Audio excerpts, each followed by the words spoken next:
Medicaid eligible prior to the waiting list.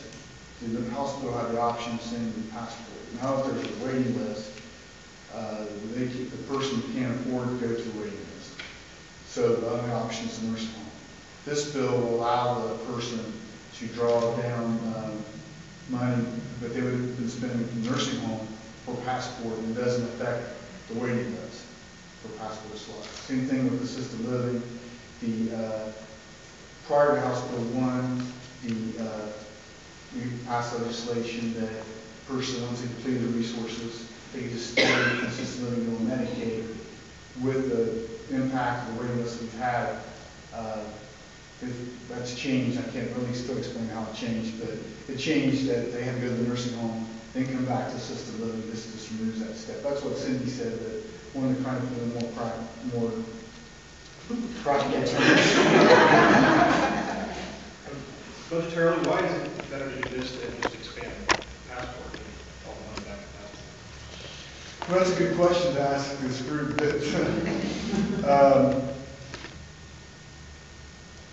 I think that I guess I can answer it this way: the waiting list, but the budget choices we made in House Bill 1, that basically necessitates this bill. I'm not sure that I should say when we are able to get to the point that passports, there are no longer passport waiting lists. There still going to be some uses for the bill. We found that with the original Home First. We did the original Home First, there was a waiting list, and then when there were no waiting lists, there were still some uses of Home First that we were able to gather. So having passport waiting list isn't a good thing. It makes this bill more urgent, but I think there's some other things that will be beneficial to the point we don't have a waiting list anymore. How is it funded? Basically, it's funded by the same. I'm sorry. Basically, it's funded the same way the original Home First program is funded. The dollars follow the dollars out of Jobs and Family Services follows the person for passport care. Since if they're going into a nursing home, it would be much more expensive. Those dollars, instead of going to pay for nursing home care, follow that person in the home care. And it's taken out of that pot of money instead of the pot of money that people waiting for on the waiting list. So it's not out of the passport appropriation, right? It's out of the Medicaid. It's a way to stretch the dollar the way we did with the original Home First. Could I take a stab at this question? Because you've kind of gone to the heart of the matter where I was having trouble understanding where the savings were with House Bill 1, which were necessitated by the need to come up with this budget. But when we created the waiting list for passport, folks that it wasn't a question of them going into a nursing home. It was a question of them receiving home health care services or a nursing home. But with the waiting list, and I've got this all messed up or something, I'm probably not tracking it at all.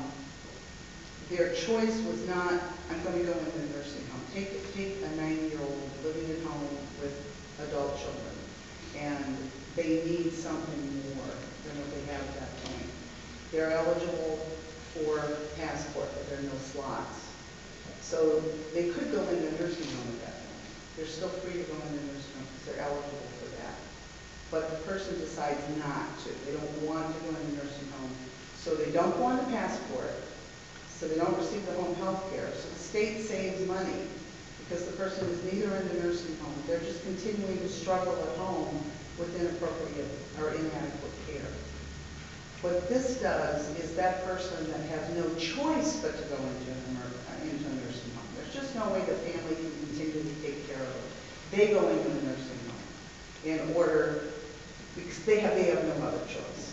So at that point, the state is now paying for their care in the nursing home. With this legislation, when they reach that point, instead of having to go into the nursing home to receive that care, we're now saying go to the top of the passport list and now receive the passport because you are eligible for a nursing home at this point. I think that any clear, probably not. But how do you determine when that point is, though? I mean, if the family is struggling to keep that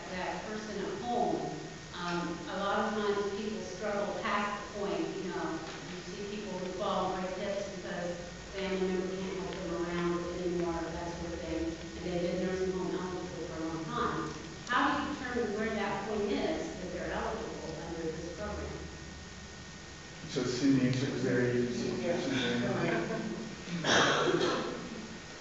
Well, we certainly will ask physicians to step up with their recommendations that that the family can no longer do the care, and they are within imminent risk of nursing home placement, and that is in the bill, which will be helpful. I will tell you the effect of waiting lists, even for people that may not go into a nursing home.